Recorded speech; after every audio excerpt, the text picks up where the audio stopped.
होती का? तुमचा अंदाज काय होता, किती मतांनी निवडून येतील साहेब किंवा काय? माझा तर एक मताने आलं असतं तरी चाललं असतं, पण होतं मत आमचं होतं ना. आणि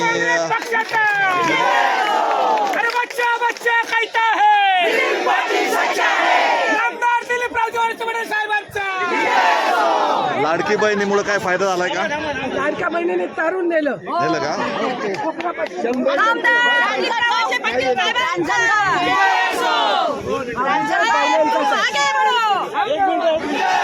रांजणगाव महिला मेळावा, रांजणगावच्या गणपती लाज राखली त्याबद्दल खूप खूप धन्यवाद. नाही असं नाही म्हणतायत. आंबेगावच्या प्रत्येक आंबेगाव आणि 42 गावच्या प्रत्येक महिलांनी लाज राखली आणि मतदान केलं. पुरुषांनी काय केलं त्यांचं त्यांना माहीत आहे, पण मी खरं सांगते, जे पण आहे आज मतदानाला साहेबाला त्यांच्या आधीपासूनच लाडक्या बहिणी होत्या, ज्या आता वर्ष आंबेगावच्या महिला होत्या, त्यांच्यामुळे हे विजय मिळवलेला आहे.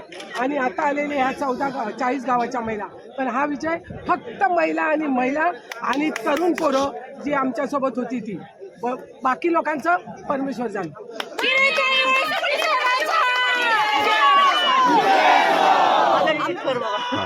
बोगदाचा जो मुद्दा घेतला होता साहेबांनी प्रचारात, तर त्याबाबत काय मत आहे तुमचं? ते राजकीय मत साहेबांना विचार.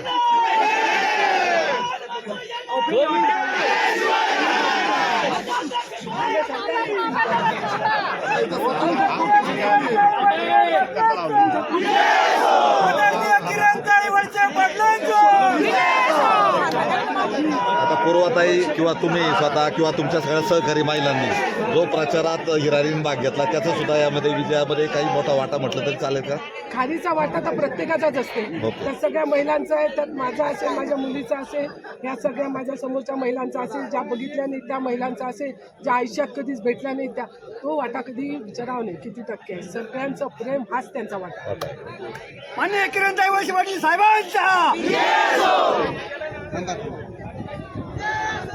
जो समोरचा उमेदवार आहे, समजा कोण असेल, प्रतिक्रिया आहे तुमची, म्हणजे पराभूत झालेत किंवा काय, कसं वाटतंय? काय नाही, चांगला पोरगा आहे.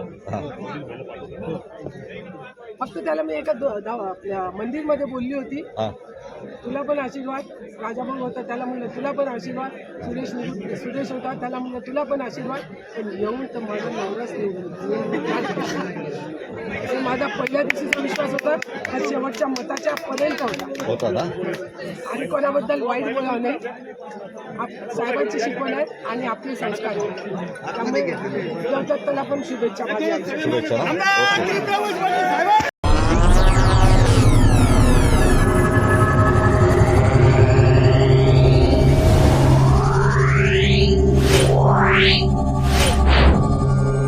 Yeah.